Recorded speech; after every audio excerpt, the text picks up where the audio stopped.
Muy buenas tardes, hermanos. Dios derrame sus bendiciones, sus ricas bendiciones sobre cada uno de nosotros. Vamos a dar inicio a la lección de esta tarde de nuestra serie de lecciones entre semana, cristianismo de la vida diaria. Estamos en nuestra lección número 2, tome su cruz cada día. Y la semana pasada cerrábamos la exposición reflexionando sobre la lectura de Mateo capítulo 10, versículos 16 y 17, y luego los versículos 21 al 25, y decíamos que aquí se dan detalles muy específicos acerca de lo que involucra llevar la cruz de Cristo. Imagine, según ese pasaje, somos como ovejas enviados en medio de lobos. No era solo una realidad de los discípulos del primer siglo, sino que lo sigue siendo hoy.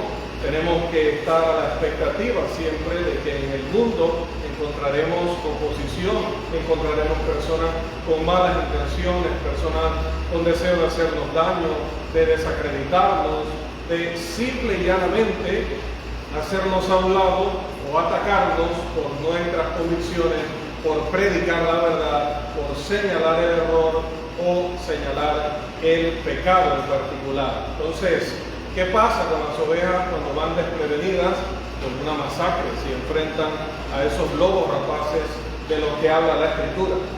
Dentro de todo este contexto, Jesús está diciendo entonces que cargar la cruz es estar dispuesto a recibir abuso físico, insultos, ser odiados y todo lo que involucre o implique esta expresión, y tener tales hostilidades crueles incluso de parte de miembros de nuestra familia. Lo más duro de esa lectura, sobre todo los versículos 21 al 25, es que esto no vendrá únicamente de personas de afuera, sino incluso de nuestro propio hogar o de nuestra propia familia. Entonces, hermanos, vemos en la Escritura que esto se cumplió tal como el Señor lo había pronosticado, lo había profetizado, más bien lo había advertido a sus discípulos. Fueron muy comunes desde el comienzo de la iglesia todo tipo de, primero, presiones, amenazas y ya luego cárcel, incluso muerte, donde Jacobo sufre entre los primeros, Esteban sufre entre los primeros, y luego sabemos que miles y miles también siguieron este camino. De hecho, Jesús dijo en Mateo capítulo 11, versículo 12, que el reino sufría violencia desde los días de Juan el Bautista.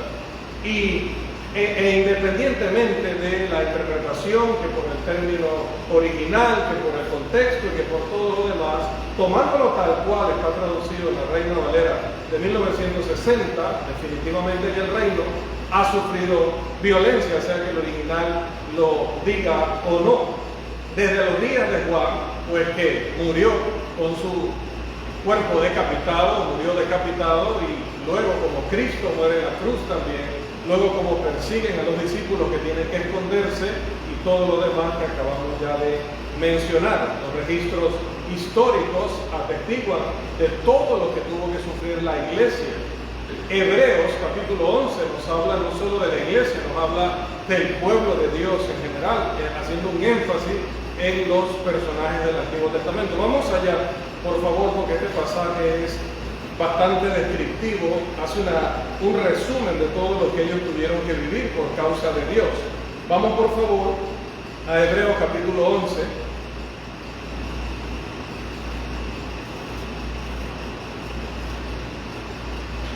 Hebreos capítulo 11, vamos a leer del 35 al 38. Hebreos 11, 35 al 38, por favor.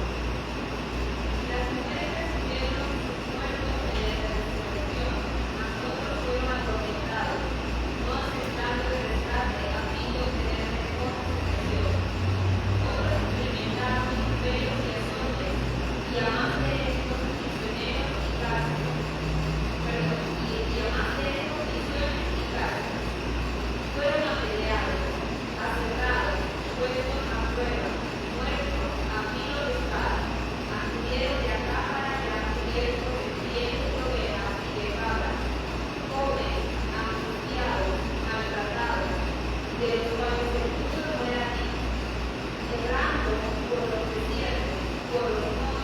por las cuevas y por las cavernas de la tierra. Gracias, hermana. Definitivamente, hermanos, que todo se resume en las palabras del Salmo que dice: muchas son las aflicciones del justo.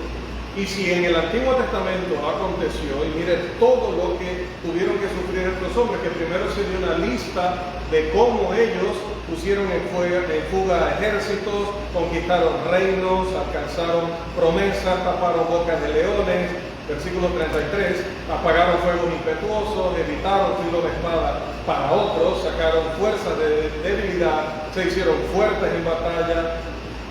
Luego viene una lista de cómo el mundo les pagó por todo eso, cómo el mundo reaccionó a su fe, a su vida de fidelidad. Y lo que resume el Salmo al decir muchas son las aflicciones del justo, pues también se cumplió como ya lo presentábamos en el Nuevo Testamento. Hermanos, esto viene con la vida cristiana. Es así, esto viene con la vida cristiana. Esto fue así en la vida de Cristo, fue así en la vida de los apóstoles. Fue así en la vida de creyentes en todo lugar y de toda circunstancia, no solamente los profetas, los maestros. El Señor dijo a través de Isaías que Él había elegido a su pueblo, Isaías 48:10, en horno de aflicción. Esto fue característico del Antiguo Testamento y también característico del Nuevo Testamento. Así que, aplicándolo a nosotros, aplicándolo al cristianismo en general, cuando estamos dispuestos a seguir a Cristo, cuando tomamos la decisión de ser sus discípulos, estamos diciendo que estamos dispuestos a andar por ese camino que incluirá experiencias tanto positivas como negativas. Y terrenalmente a veces nos parecerá que son más las negativas, que son más los desafíos, que son muchas más las pruebas que las cosas buenas o que las bendiciones. Cuando eso suceda, tenemos que volver a la Escritura y tenemos que recordar todo lo que tenemos en Cristo ahora y todo lo que tendremos en Cristo más adelante, aunque de eso hablaremos más adelante precisamente. Este grandioso hecho de que ellos estuvieron dispuestos a sufrir de todo, definitivamente que se ve, hablando de los personajes del Antiguo Testamento, como nos muestra el libro de Hebreos, en la vida de un personaje en especial, que fue uno o el más grande líder de ellos allá en el Antiguo Testamento. ¿Quién sería este? Cuando usted mira hacia el Antiguo Testamento buscando un líder, y usted está buscando probablemente el más grande líder entre ellos, ¿en quién piensa usted? A ver, abrimos el espacio para que usted, con ese deseo que trae de casa, impetuoso por opinar y participar, pues yo no le corte ese ánimo. Cuando usted piensa en un gran líder del Antiguo Testamento, o en el más grande líder, o el más destacado, o del que usted más ha estudiado y más ha leído, tanto en el Antiguo como en el Nuevo Testamento, aunque él es personaje del Antiguo, ¿en quién piensa? En Moisés, amén. Vamos a leer, por favor, Hebreos capítulo 11, versículo 25. Hebreos 11, 25. Por favor.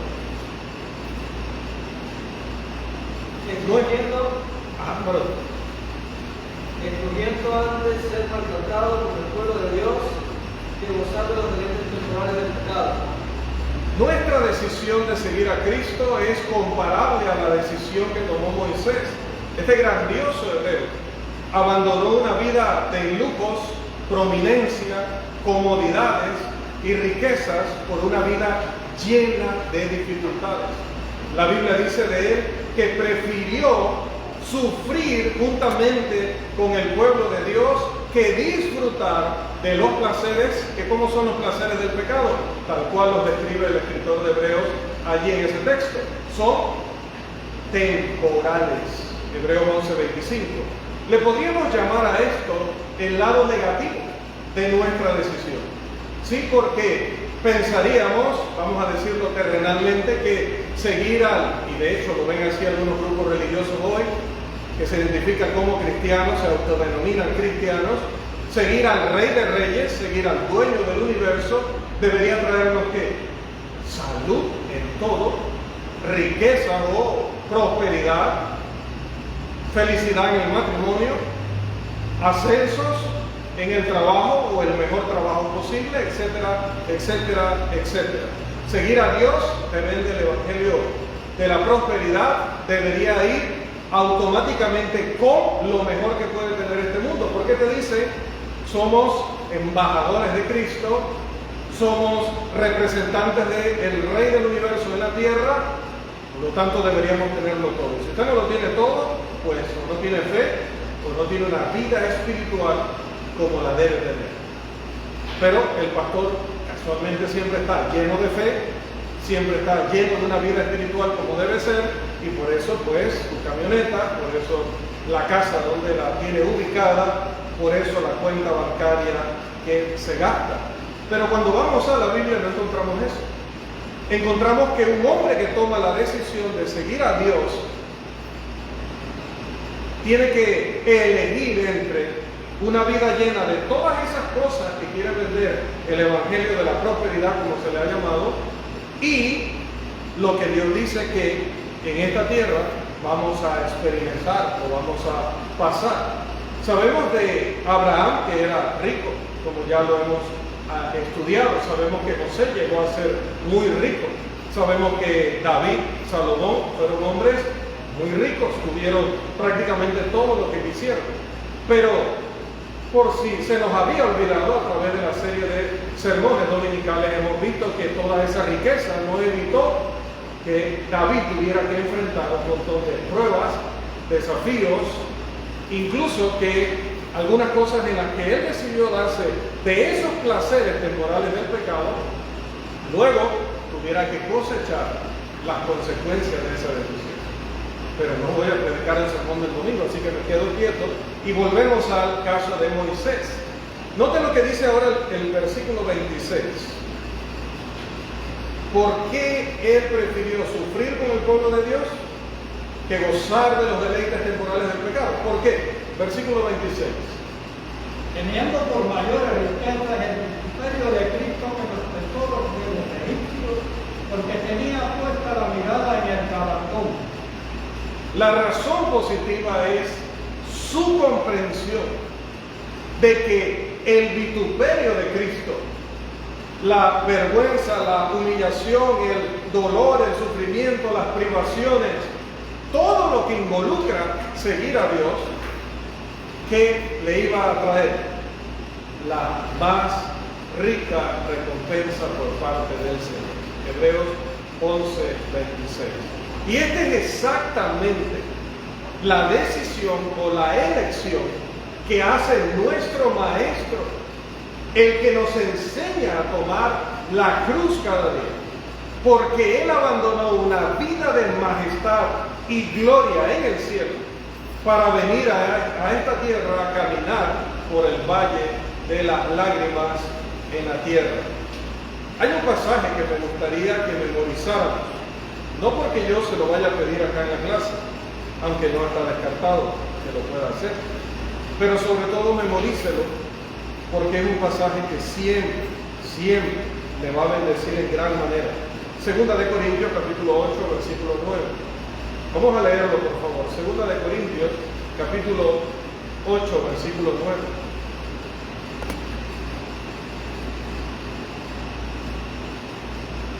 Que ya conocéis la gracia de nuestro Señor Jesucristo, que por amor a vosotros se hizo pobre, siendo rico, para que vosotros con su pobreza fueseis enriquecidos. ¿Eso no nos recuerda a Moisés? Que siendo rico era el hijo de la hija del máximo gobernante de la época, por lo menos de aquella región, del más poderoso. Siendo rico, se hizo pobre por amor a su pueblo de Israel. Dice que vio a sus hermanos en aflicción, vio a sus hermanos sufriendo, esperando por esa promesa de Dios, y dijo: yo me voy a unir a ellos. Siendo rico, se hizo pobre también por amor a ellos. Note ahora el paralelo con el Señor. Claro que las riquezas no son las mismas que la gloria no es la misma, la gloria de los hombres, como dice Jesús también allá en Juan, que la gloria de Dios, pero el paralelo de teniéndolo todo dentro de sus contextos, salvando las instancias abismales, decidieron cambiar de condición si eso le traía mejores recompensas. ¿Y en qué sentido Dios nos hizo ricos? ¿En qué sentido? Que Banco General nos ha tenido que, ya le hice propaganda alguna, que el banco nos ha tenido que tener que usar mucho nombre estos días, pero que el banco nos ha llamado a nosotros para decirnos, mire, necesitamos que divida su fortuna en varias instituciones bancarias porque nosotros, por ley, no le podemos manejar todo ese monto que usted tiene ahora mismo. Por eso, desde que nos bautizamos pasó eso, que se nos llenó la cuenta bancaria. No, esa no es la riqueza. Que automáticamente, hermanos, nos llevaron las revistas más famosas que hablan de los más ricos para entrevistarnos. No, hermano. Que nos llamó el presidente para que él tuviera el honor de recibirnos en uno de los salones que, bueno, son de tantos colores que no sé cuál decirlo, que el rosado, que el no sé qué. No, esa no fue la riqueza. La riqueza es que nos dio lo que más nadie nos puede dar, la salvación, ahora, pero también la vida eterna con todo lo que ella incluye y que vemos en la Biblia. Entonces, esto es lo que significa, hermanos, tomar la cruz. Recuerden que estamos en el punto de cómo Él tomó su cruz y nos dio ejemplos a nosotros y cuáles son los requisitos para nosotros llevar la cruz. Ahora, ¿qué tenemos? Una corona de espinas. Una corona de espinas que duele. Una corona de espinas que nos saca mucha sangre y nos debilita y nos humilla. Es la corona de la burla. Sí, porque esa corona se la pusieron a él porque no creían que fuera un rey, sino este está loco, se cree rey, vamos a hacerle una corona. Pero una corona que con los golpes le hizo mucho más daño del que ya estaba sufriendo en todo ese proceso. Nosotros también tendremos que llevar ahora, en un sentido figurado, una corona de espinas. Pero el que se pone la corona de espinas ahora tiene una promesa de recibir una corona de justicia que el Señor va a dar no solo al apóstol Pablo, sino a todos los que esperan fielmente su venida. Segunda de Timoteo 4, 6 al 8. Puede, hermanos, ahora ser duro, puede ser desafiante ser cristiano en medio de una generación impía, maligna, que odia toda corrección, que odia toda crítica al pecado, que odia que se le cuestione sus tradiciones y sus creencias, hermano. La gente odia eso. En el evangelismo lo notamos, en la conversación lo notamos con nuestros amigos. Todo el que ha intentado hablarle a otro acerca de la verdad se ha encontrado con enojo, se ha encontrado con burla, se ha encontrado con ataques. Las personas no están dispuestas a tolerar que exista el cristianismo tal cual lo revela la Escritura. Hermano, es que el que está en la oscuridad dice no quiere venir a la luz y tampoco quiere que usted ponga su foco sobre él, porque cuando lo hace lo está dejando en vergüenza, lo está dejando vendido, exhibido cada vez que usted señala lo que la Biblia dice. Y por eso lo de que somos intolerantes, por eso lo de que juzgamos a los demás, no, ya se lo dije el otro día, nosotros no estamos juzgando a nadie, está juzgando la Biblia. Si nosotros hablamos lo que la Biblia dice, es la Biblia la que está juzgando a las personas, pero ellos no se tomarán eso bien. Y cuente con que la reacción va a ser muy dura. Apocalipsis 2:10 también nos habla acerca de esa corona que van a recibir los que ahora sangran, los que ahora sufren dolor por seguir a Cristo. Esto hace nuestra decisión de seguir a Cristo, esto de recibir esa corona de justicia, esa corona de vida, que hoy se burlen de nosotros, pero que mañana nos digan buen siervo fiel delante de todas las naciones, delante de los santos ángeles de Dios. Eso, hermano, no tiene comparación. Debido a eso, entonces debe ser más fácil tomar nuestra cruz y seguir a Cristo. Si usted puede llevar la cruz que Cristo nos insta a llevar, entonces debe entender lo que requerirá esto. ¿Qué requerirá? Bueno, lo primero y lo más importante es que cuando tomamos la cruz, ¿qué debemos hacer en primer lugar? Busquen sus notas mentales, también puede buscar en sus notas físicas. En el momento que tomamos la cruz, ¿qué es lo primero que tenemos que hacer? ¿Recuerdan? Negarnos a nosotros mismos. Lucas 9:23. Porque el Maestro lo hizo primero. Él, como dice Pedro, nos dio ejemplo para que sigamos sus pisadas. No nos ha pedido algo que Él no haya hecho primero. Él mostró exactamente lo que conlleva allá en el jardín de Getsemaní. La manera en la que Jesús oró deja muy claro que no era su deseo personal ir a la cruz, hermano. Eso no era divertido. Eso no era algo fácil. 3 veces oró, Mateo capítulo 26, versículos 39 al 44. O sea, conocemos muy bien la historia. 3 veces oró. ¿Recuerda diciendo qué? Pase de mí esta copa, la copa del sufrimiento. Hermanos, ese era el deseo personal, humano de Cristo. Él deseaba, realmente no estaba actuando, hermanos. No estaba fingiendo, no estaba haciendo un papel nada más. Humanamente tenía angustia por lo que iba a vivir. 3 veces rogó, pasa de mí esta copa, es decir, si puedo evitar este dolor, este sufrimiento que sé que voy a experimentar. Nosotros no sabemos cómo vamos a morir, ¿cierto?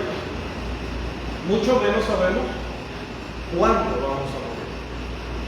Pero ¿qué pasa cuando le dicen a alguien, usted tiene 3 meses de vida según nuestros cálculos? O peor, como le dijeron a aquel, como preguntándole al doctor, ¿cuánto tiempo me queda de vida? El doctor mira el reloj y dice 3, 2, 1. ¿Cuánto tiempo nos queda de vida? ¿Qué tan tarde fuimos allá? Cuando nos dicen te quedan 3 meses de vida, no es lo mismo que constantemente en la predicación decimos algún día tendremos que enfrentar la muerte. Cualquiera de nosotros podemos, siempre digo lo de nos puede llevar el tren, un eufemismo para decir cualquier cosa me puede pasar. Pero cuando el doctor me dice te queda 1 mes o te quedan 3 meses o te queda muy poco tiempo de vida, no lo podemos calcular. ¿Qué pasa con nuestra vida? ¿Cómo nos sentimos a partir de ahí? ¿Cómo vivimos el día a día? Cada hora. Las decisiones que tomamos a partir de allí. Las cosas que hacemos, las cosas que decimos. ¿Cómo vemos la Biblia? ¿Cómo vemos a Dios? ¿Cómo vemos el cielo? A partir del momento en que nos dicen que nuestros días están contados. ¿Cómo lo vio Ezequías? ¿Cómo reaccionó Ezequías cuando le dijeron que le quedaba muy poco tiempo de vida? Hermanos, a Jesús no le quedaban 3 meses, ni 1 mes, ni 15 días. Le quedaban horas. Nosotros no sabemos cómo vamos a morir, pero Cristo sabía cómo iba a morir. La crucifixión de Cristo no fue la única crucifixión que se hizo en aquella época. A veces leemos de esa crucifixión y pareciera como que fue el único evento de crucifixión porque es el único que leemos en la Escritura, pero cuando usted va a la historia es que era la manera favorita de los romanos de ejecutar a este tipo de criminales o a sus enemigos. Jesús habrá visto muchas crucifixiones en el corto tiempo que estuvo en esta tierra, en su ministerio o en su vida personal, en su juventud, en su niñez. Habrá visto muchas crucifixiones. ¿Me parece natural que sí? Verlo tantas veces y saber que ahora te va a tocar a ti. Cuán duro, hermano. Pase de mí esta cosa. Pero al mismo tiempo la Escritura nos dice que estando consciente de lo que iba a vivir, estando consciente de lo que estaba a punto de experimentar, puso sobre su deseo personal, hermanos, grabemos esto con fuego en nuestros corazones, puso por encima de su deseo personal de su bienestar, de su conveniencia, de sus intereses, de su seguridad, de su propia vida, la voluntad de su Padre. ¿Sí? Porque así mismo como dijo, pase de mí esta copa, que también dijo, 26:39, pero no sea como yo quiero, sino como tú. Es decir, como mencionaba la hermana, ¿qué hizo? Y bueno, otro también, se negó a sí mismo. Hermanos, no se trata de que no tengamos miedo.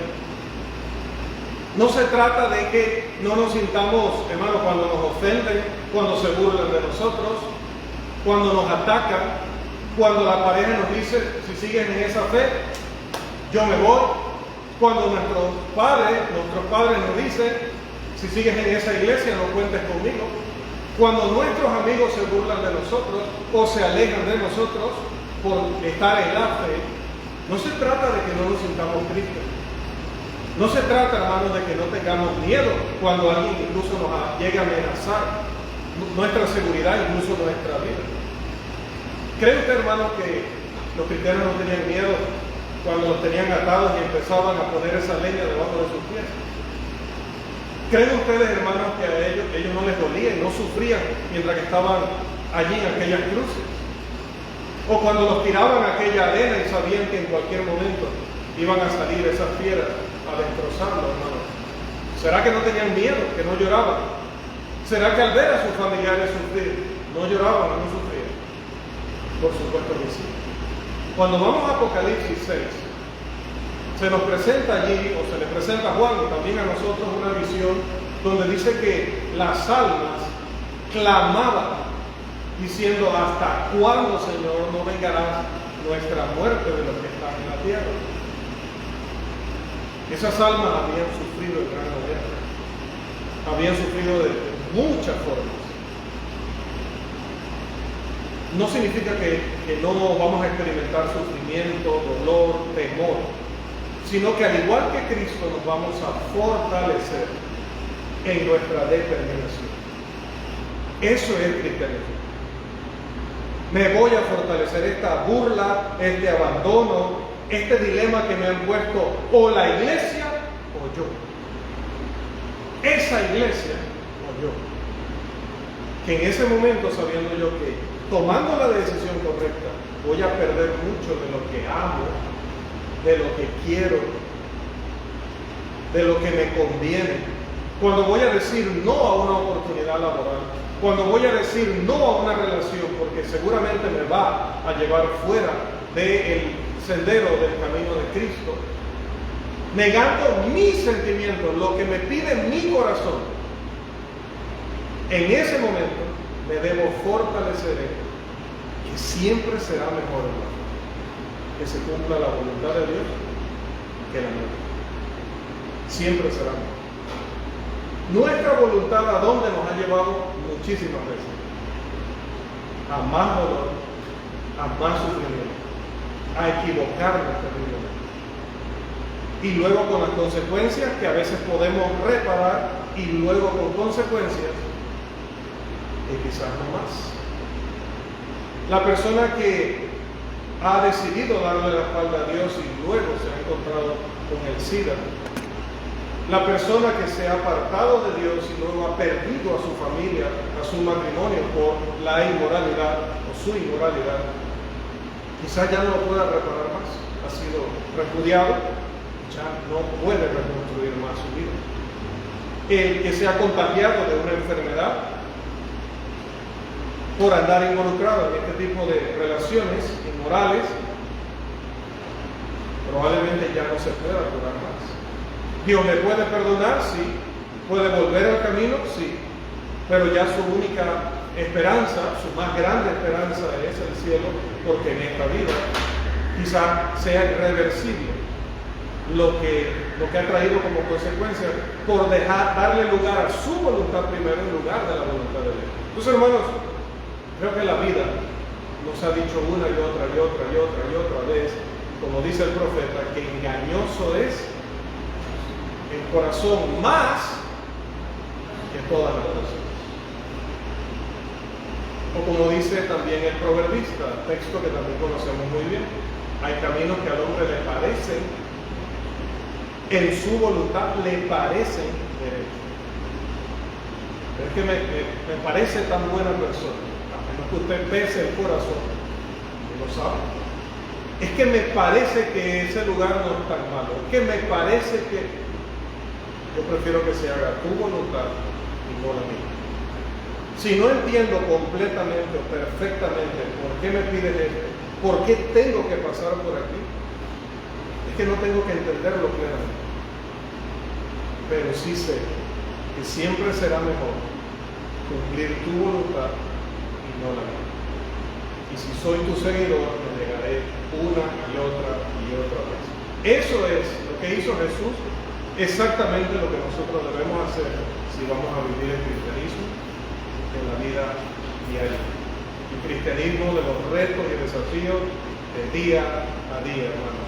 Jesús se comprometió al 100% con la misión que el Padre le había encomendado. Él se comprometió 100% contigo y conmigo. Sí, porque como vamos a ver más adelante, su compromiso también era con nosotros. Una y otra vez dijo, yo no hablo nada por mi propia cuenta, sino lo que el Padre me ha dado para hablar. Yo no hago nada por mí mismo, sino lo que el Padre me ha mandado a hacer. Pero también la Escritura nos enseña que Él se comprometió contigo y conmigo a que estuviéramos aquí, para que estuviéramos aquí, para que estuviéramos en su iglesia. Cristo se comprometió y pagó el precio, y lo pagó cada día. El camino a la cruz no inició en el pretorio, allá en casa del gobernador. El camino, hermanos, a la cruz no inició en Getsemaní. Ni siquiera puedo decir que el camino a la cruz inició en Belén. El camino a la cruz inició en la eternidad. Dios, hermanos, siempre estuvo en la disposición de hacer todo lo que estuviera a su alcance para que usted y yo fuéramos salvos. Siempre. Efesios capítulo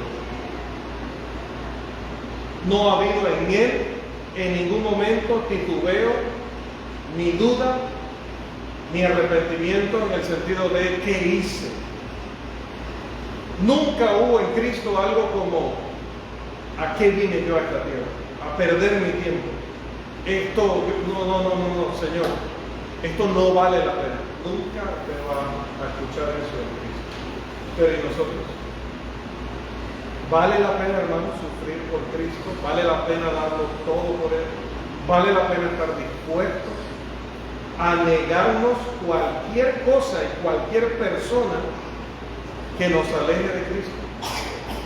Que no sea tropiezo en nuestro camino diario de fidelidad a Él. ¿Vale la pena? Por supuesto. Por supuesto, entonces tenemos que repetirnoslo día a día, hermanos. Día a día, cada vez que nos levantamos. Hoy tendré que renunciar a cosas o tendré que renunciar a personas para seguir a Cristo en todo mi camino. Hoy tendré que negarme comodidad. Hoy tendré que negarme incluso paz. ¿Sí? Porque tenemos paz para con Dios, pero con el mundo tenemos conflicto. Con nuestra familia tenemos conflictos, con nuestros amigos tenemos conflictos. Porque no, Cristo y Belial, nada que ver. La luz y las tinieblas, nada que ver. Por más que cada generación dice, yo creo que los puedo combinar, yo creo que aquí puede salir algo bueno. Y nada, ahí sí es verdad que nada bueno sale de Nazaret. Entonces, una y otra vez yo debo pensar en Filipenses capítulo 2, versículos 5 al 8. Un texto que también conocemos, un texto que ya estudiamos acá. Él, hermanos, fue capaz de dejar esa majestad, de dejar esa gloria, esa vida maravillosa en la eternidad en el cielo. Se negó de todo, desde un principio, Comenzó su ministerio ¿cómo? ¿Recuerdan cómo Jesús comenzó su ministerio? ¿Cómo comenzó Jesús su ministerio? En un huerto, con todas las condiciones que él quería, parecido al Edén. Comenzó Jesús en una montaña siendo aplaudido, victoriado por las multitudes. ¿Cómo comenzó Jesús su ministerio? ¿Recuerdan? ¿Cómo comenzó? Antes de empezar su ministerio, ¿qué hizo Jesús? ¿Qué fue lo primero que hizo Jesús? A ver. Antes de empezar a predicar, antes de empezar a sanar, antes de empezar todo, antes incluso de su bautismo, ¿qué fue lo primero que hizo Jesús? ¿Alguna hermana? ¿Qué fue lo primero que hizo Jesús?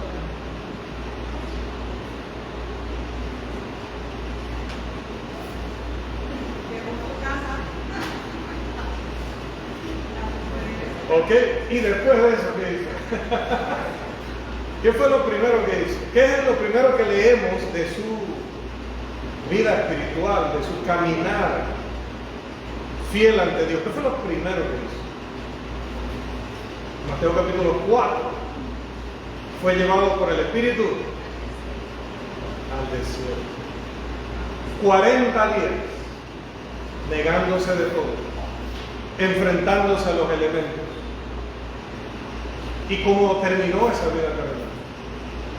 En una cruz, sin nada, incluso su ropa siendo dividida entre los soldados. Estuvo dispuesto a decir no a todo para decirnos sí a nosotros. Démosle ese mismo amor a nuestro Dios. Que el Señor nos siga bendiciendo.